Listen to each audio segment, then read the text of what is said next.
Madame, Monsieur, souriez, respirez. Cette semaine, à l'occasion de la COP24 qui se tiendra dès lundi prochain en Pologne, C'est un monde se met au vert. Alors comment les autres pays agissent-ils pour l'environnement ? Quelles sont les petites mais si importantes initiatives mises en place pour une planète plus propre ? Qui sont les acteurs de ce changement positif ? C'est ce que nous verrons avec 4 de nos correspondants. Et vous le savez, en raison du décalage horaire avec certains d'entre eux, eh bien, toute la séquence qui suit a été bien sûr enregistrée. Alors pour planter le décor, voici nos interlocuteurs du jour. Nicolas Bertrand qui nous donne rendez-vous en Inde.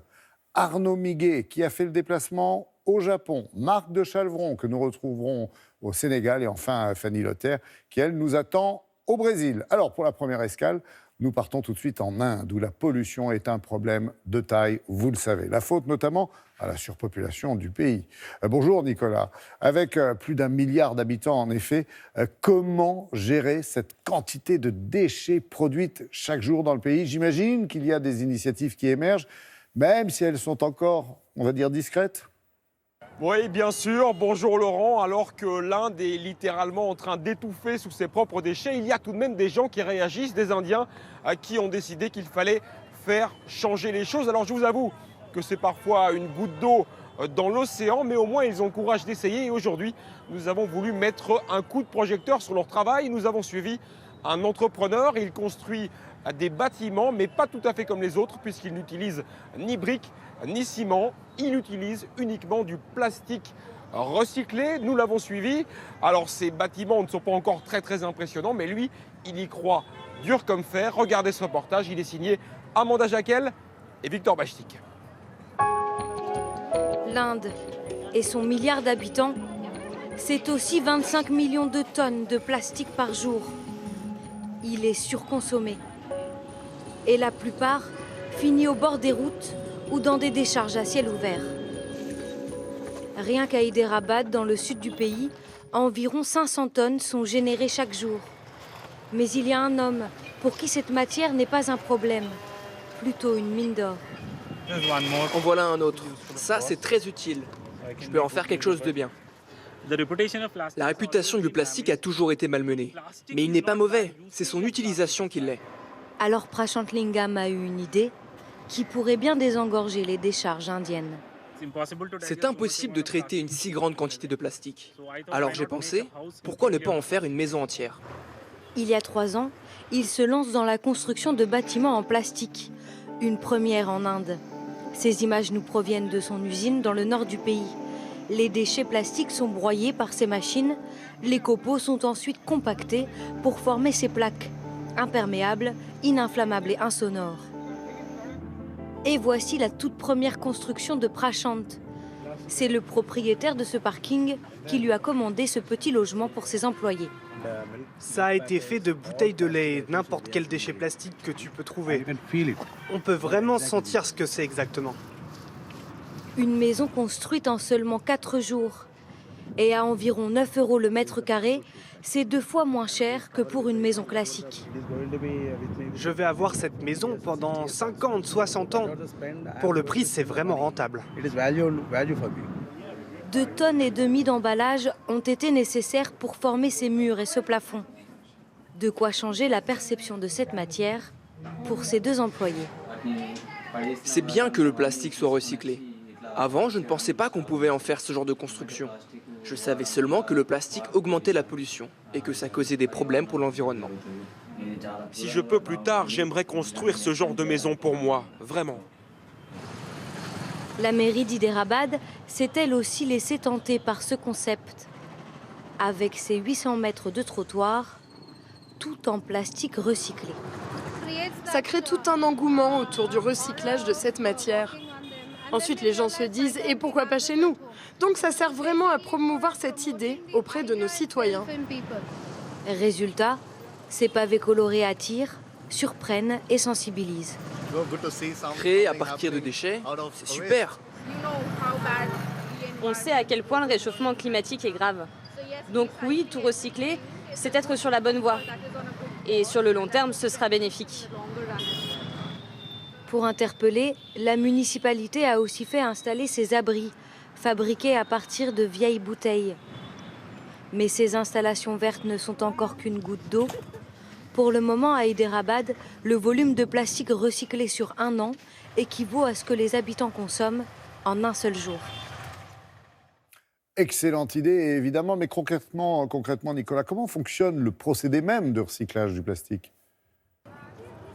Oui, en fait, l'entrepreneur que vous avez vu dans ce reportage travaille en collaboration avec des ramasseurs qui vont donc dans les décharges pour collecter le précieux plastique. Il faut savoir qu'en Inde, le tri est très peu organisé et donc tout se fait un peu de manière informelle. Ce plastique est ensuite découpé, broyé. L'idée est d'en perdre le moins possible pour finalement réaliser ces panneaux en plastique recyclé que vous avez vus et qui vont permettre de construire des maisons et des bâtiments. Pour finir, vous vouliez, Nicolas, nous parler d'une autre initiative qui propose enfin, je dis bien enfin, une alternative aux couverts en plastique. Oui, tout à fait, que ce soit dans les avions ou dans les restaurants au bord des routes, nous utilisons très régulièrement des couverts en plastique jetable. C'est tout à fait un non-sens au niveau environnemental. Et bien ici en Inde, ils ont inventé les couverts comestibles. Il s'agit de cuillères ou de fourchettes qui sont réalisées à l'aide de farine de millet ou de farine de riz. Elles sont biodégradables, elles se conservent pendant 3 ans et moi je trouve ça tout à fait formidable. Il y a ici en Inde une petite usine qui réalise 10 000 cuillères de la sorte par jour. Elle est en pleine expansion. Ils ont reçu déjà des commandes du monde entier venues de plus de 120 pays. Oui, la France en fait très certainement en partie. Vous avez bien fait de nous le signaler. Merci beaucoup Nicolas et à bientôt évidemment.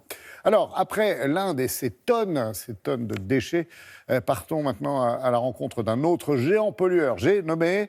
oui, la Chine. Bonjour Arnaud. L'Asie a sans aucun doute un rôle déterminant, je dis bien déterminant, à jouer dans cette lutte contre le réchauffement climatique. Quelles sont les mesures mises en place pour y remédier ? Bonjour Laurent, rôle déterminant, Inde, Chine, c'est 2,4 milliards d'habitants. Si on prend toute l'Asie, c'est 60% de la population de la planète. Alors évidemment, les problèmes climatiques, ça concerne au cœur cette région. Et les scientifiques prévoient d'ailleurs une augmentation des températures, si rien n'est fait, de 6 à 8 degrés d'ici la fin du siècle, avec des phénomènes climatiques extrêmes, inondations, typhons. Alors que font les pays, et en particulier la Chine, le plus gros pollueur? Eh bien, la Chine investit dans les énergies renouvelables. C'est aujourd'hui le premier producteur d'énergie renouvelable devant l'Allemagne. Et puis au Japon, par exemple, vous avez des exemples comme la ville de Fujino. Alors Fujino, c'est une ville qui a réussi sa transition énergétique, qui a réussi sa transition écologique. C'est une ville qui vit quasiment dans l'autosuffisance. Bref, c'est l'exemple à suivre. Et c'est là justement que sont allés Angélique Forget et Jérémy Chantereau. Regardez leur reportage. Au cœur d'une vallée à la végétation luxuriante, Fujino, 10 000 habitants, revendique fièrement le titre de ville la plus verte du Japon. Il y a 5 ans, c'est ici que Takashi Ui, ancien vendeur, s'y est installé pour devenir agriculteur. Ça, c'est un navet qu'on appelle Inoda. C'est très bon à consommer avec du vinaigre et du sucre. C'est un plat parfait pour le Nouvel An. Au total, il produit 30 variétés de légumes différents. Tous sont bio, c'est très rare au Japon. Ici, au total, nous sommes 15 agriculteurs bio. On vend nos produits sur le marché de la ville, mais on trouve aussi nos légumes dans les supermarchés. Ici, comparé à d'autres coins du Japon, les habitants ont vraiment davantage accès aux produits bio. Ici, les habitants rêvent d'atteindre l'autosuffisance alimentaire. Mais pas seulement. La ville de Fujino veut aussi devenir indépendante en énergie. Shunrato Suzuki est masseur. Mais sur son temps libre, il installe et répare des panneaux solaires. Une activité qu'il fait bénévolement et qui lui prend beaucoup de temps. À Fujino, la demande explose. Nous avons déjà installé des panneaux solaires à 3 endroits différents. Et ça n'arrête pas. Là, j'installe des panneaux chez 3 autres familles en même temps. Et je viens de recevoir 2 nouvelles demandes. Cet engouement pour le solaire à Fujino date de 2011.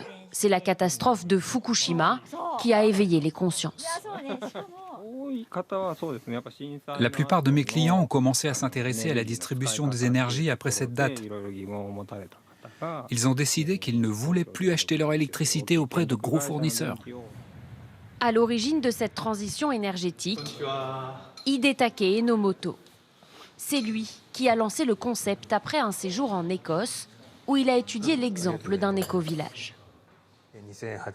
Je suis rentré au Japon en août 2008 et c'est à ce moment que j'ai lancé la transition énergétique à Fujino.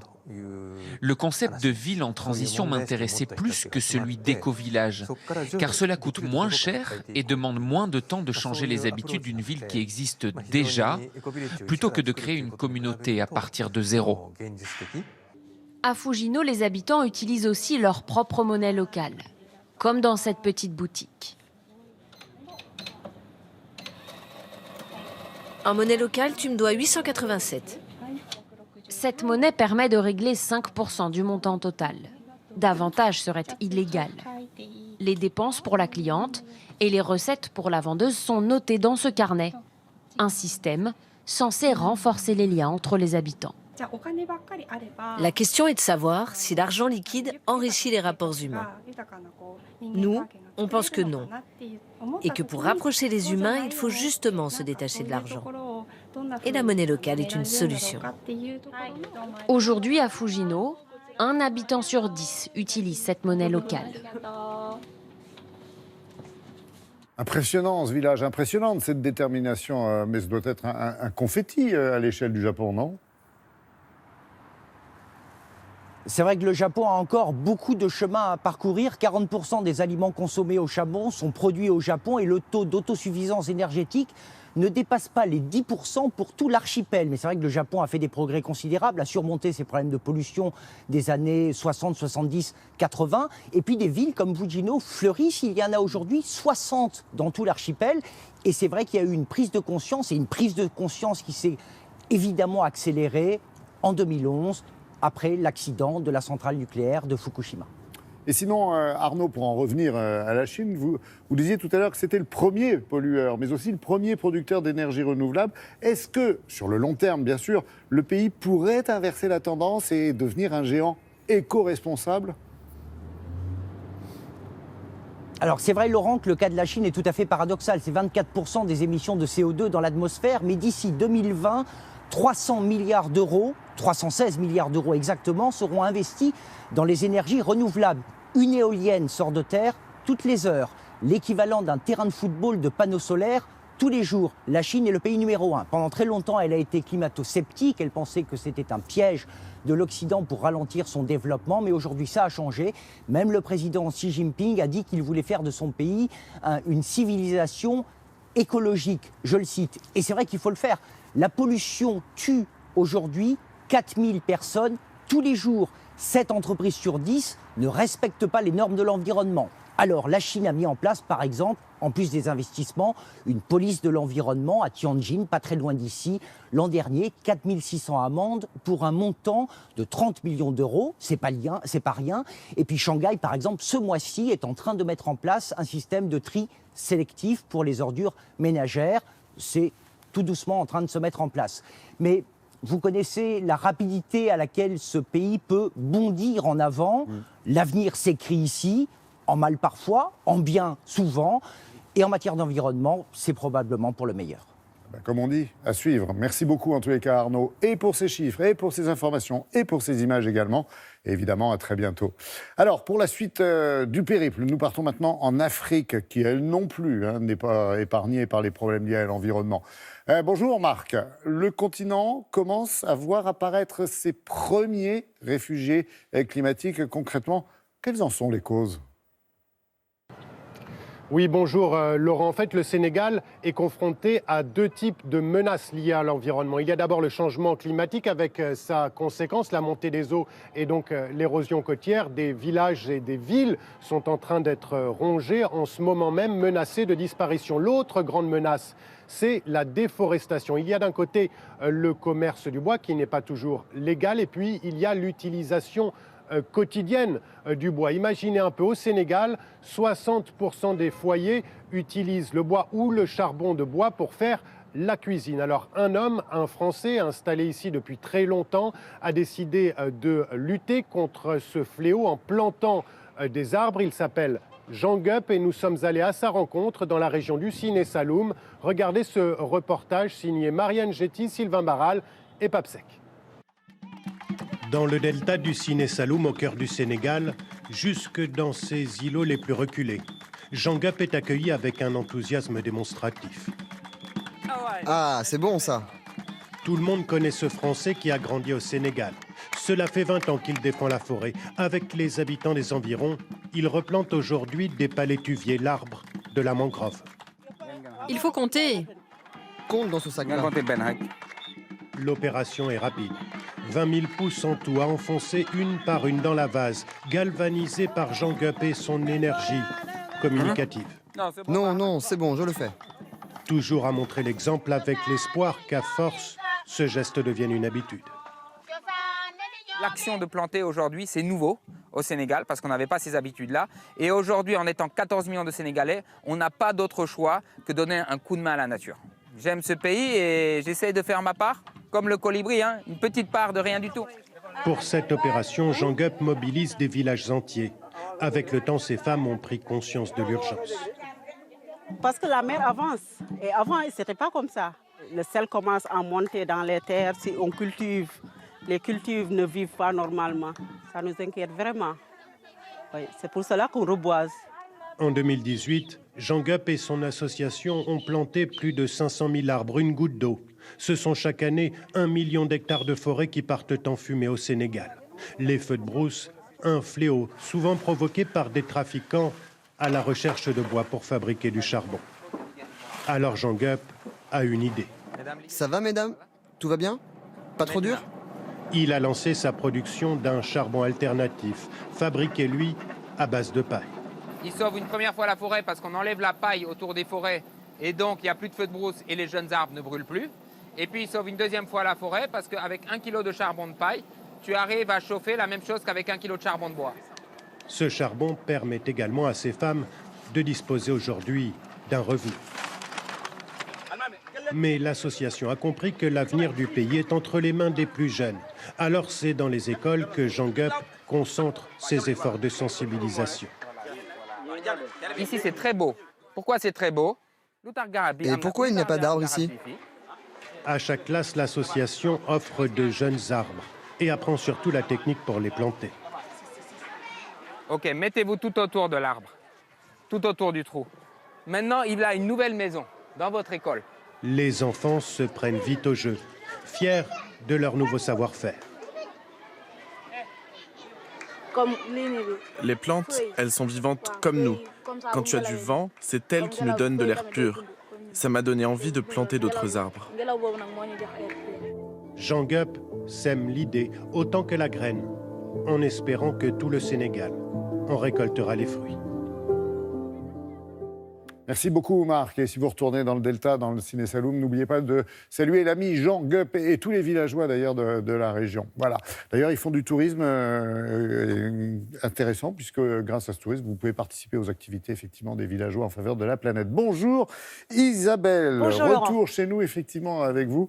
Alors, on l'a vu, l'objectif de la COP24 est d'adopter plutôt les décisions qui garantissent l'application de l'accord de Paris de 2015.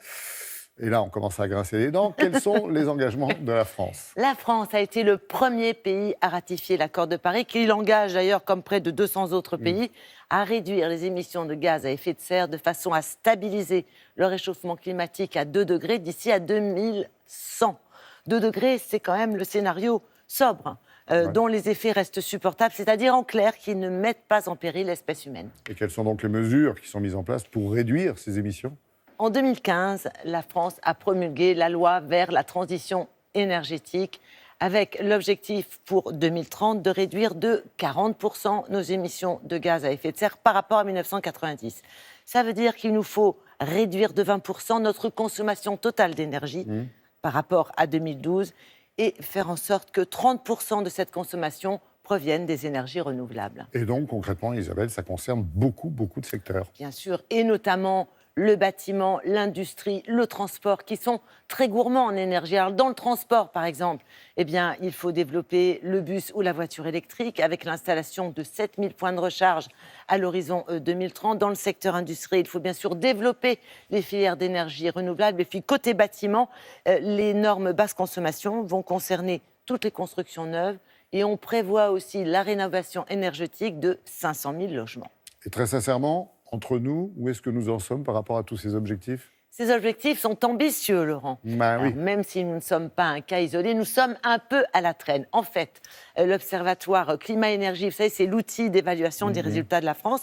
Eh bien, il a publié les chiffres 2017 et il s'avère que nous avons dépassé notre budget carbone de 6,7%. En clair, nous avons émis en 2017 466 millions de tonnes de CO2 pour un objectif de 437 millions. Et où est-ce qu'on a dérapé alors ? Alors, on a un peu dérapé dans le bâtiment avec un dépassement de plus de 20% et un peu aussi dans le transport.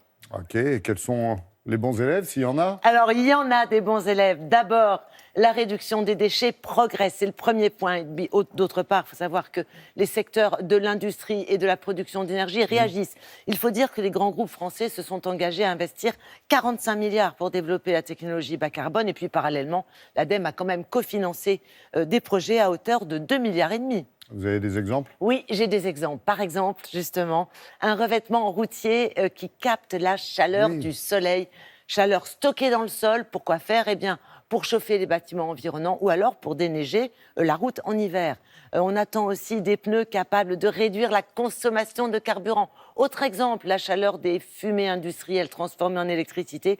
Et puis, ce sont bien les ressources végétales qui élargissent les gammes de cosmétiques, de détergents ou de solvants. Comme d'habitude, on a beaucoup de très bonnes idées, quoi. On a toujours de très bonnes idées chez nous en France. Et d'ailleurs, il faut souligner que depuis la COP21, des centaines de start-up se sont créées dans le secteur de l'environnement. Alors, de l'éclairage solaire intelligent à la collecte des gobelets plastiques, je crois que ces multiples innovations démontrent une prise de conscience générale de l'urgence climatique. Et ça, c'est plutôt une bonne chose, parce que si on veut vraiment limiter le réchauffement à 2 degrés, il faudrait que les émissions mondiales baissent au moins de 40%. Donc, toutes les bonnes idées sont les bienvenues. Et à prendre. Merci beaucoup, Isabelle. Vous avez effectivement dissipé le brouillard. C'est vrai qu'on y voit beaucoup plus clair maintenant. Allez, pour la dernière étape, direction le Brésil, où se trouve l'une des plus grandes forêts tropicales du monde. Vous le savez, il s'agit de la forêt amazonienne. Bonjour, Fanny. Alors, SOS, le poumon de la planète, comme on l'appelle, est en train de s'essouffler et court un sérieux danger. Et pour cause, le pays détient un bien triste palmarès. Bonjour Laurent, le Brésil est le champion du monde de la déforestation. Pour vous donner une idée, chaque heure en moyenne, la forêt amazonienne perd l'équivalent de 128 terrains de football. Mais heureusement, cette forêt a ses protecteurs et parmi eux, ces peuples indigènes comme la communauté Pater Sorui qui vit dans l'état de Rondônia près de la frontière avec la Bolivie.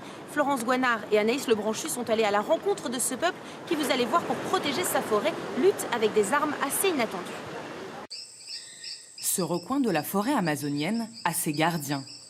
Les membres de la tribu indigène qui y vivent le surveillent comme un trésor. Aujourd'hui, ils partent en expédition vigilance au cœur de cette jungle. Leur territoire de 250 000 hectares est victime de déforestation illégale massive depuis une trentaine d'années. Alors, pour garder la forêt debout, comme ils disent, ils se sont organisés. On cartographie les noyers. On sait exactement combien d'arbres de ce type on a. Cet arbre est tracé et surveillé. Chaque noyer a été enregistré pour pouvoir évaluer la quantité d'arbres abattus. Leur bois est très prisé pour la construction. L'espèce est en voie de disparition. Par quel chemin sont passés les envahisseurs? Ici, justement, des trafiquants de bois ont laissé un cimetière de troncs. Ils ont coupé et ont abandonné le bois. Ah, c'est bon. Le téléphone a trouvé les coordonnées GPS. Je vais aussi prendre une photo et je vais remplir le formulaire pour signaler l'abattage de ces noyers. Grâce à un logiciel fourni par Google, ils enregistrent et géolocalisent les cas d'infraction qu'ils constatent lors de leurs expéditions.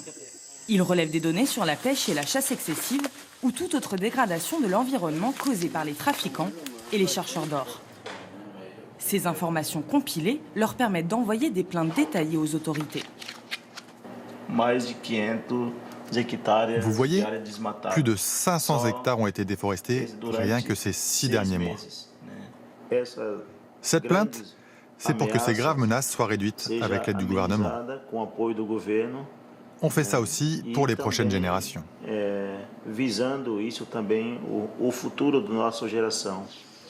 Utiliser la technologie pour préserver l'environnement, c'est le pari de ces Indiens. Leur mode de vie est moderne, mais les richesses de la forêt sont essentielles pour leur alimentation, leur artisanat et leur commerce de noix. Almir est à l'origine de cette initiative. C'est le cacique, le chef du village. Le plan de développement durable qu'il a imaginé sur 50 ans inclut aussi le reboisement de 50 000 arbres par an par les membres de la tribu. Il y a des arbres qu'on a replantés qui portent déjà leurs fruits. Il y a des cacaotiers, des noyers. Petit à petit, on améliore notre expérience d'utiliser la forêt de manière durable. Mais l'avenir reste incertain. Le prochain gouvernement prévoit l'exploitation intensive de la forêt pour y développer des activités économiques. Si le projet du nouveau président élu se confirme, c'est une menace pour nos droits et pour le développement durable des terres indigènes. C'est un grand danger. Almir a déjà voyagé dans une quarantaine de pays pour sensibiliser à l'importance de la forêt dans la lutte contre le réchauffement climatique. Son but, que d'autres sociétés s'inspirent de sa communauté, les Paiter Surui, qui se traduit par « nous, le vrai peuple ». Oui, on a compris que la préservation de la forêt amazonienne sera sans doute l'un des sujets cruciaux de cette COP24, puisqu'elle représente un enjeu majeur pour l'ensemble de la planète. Mais comme on l'a entendu dans votre reportage, les menaces sont quand même nombreuses. L'Amazonie a toujours été l'objet de nombreuses convoitises, d'abord par le trafic, le commerce de bois illégal, mais aussi l'agriculture et l'élevage intensif, puis les chercheurs d'or illégaux. Sa destruction avait ralenti entre 2004 et 2014 grâce à la mise en place de politiques environnementales, mais elle est repartie de plus belle ces 3 dernières années à cause de la crise politique et économique qu'a vécu le Brésil. Oui, justement, la situation risque encore d'empirer avec le nouveau président élu. Oui, effectivement, Jair Bolsonaro, le nouveau président élu d'extrême droite, a menacé à plusieurs reprises les organes de protection de l'environnement et il a promis l'exploitation intensive de ces territoires à des fins économiques. Une situation qui inquiète beaucoup les autochtones, vous l'avez vu dans le reportage, des indigènes qui ont peur pour leurs droits, mais surtout pour leurs terres, car Jair Bolsonaro a promis à maintes reprises avant même les élections qu'il annulerait la démarcation des territoires indigènes. Oui, en plus, comme par hasard, on a appris cette semaine que le président souhaitait également annuler la COP25, initialement prévue au Brésil. Bref, c'est pas gagné, comme on dit. Merci beaucoup, Fanny, en tous les cas, et à très bientôt, évidemment. Madame, monsieur, C'est un monde touche à sa fin. Merci à nos 4 correspondants pour ce grand bol d'oxygène. De petits pas, comme on dit, pour l'homme et de grands pas pour la planète. Tout de suite, ne manquez pas la dernière séance de thé ou café. Plus de 20 ans après sa création, l'émission emblématique de France 2 tire en effet sa révérence avec un programme chargé, vous vous en doutez, en émotion. Alors on embrasse très simplement, mais très très fort, toutes ces équipes, à commencer par Catherine Sellac. Quant à nous, on se retrouve dès lundi, 6h30. En attendant, excellent week-end à toutes et à tous.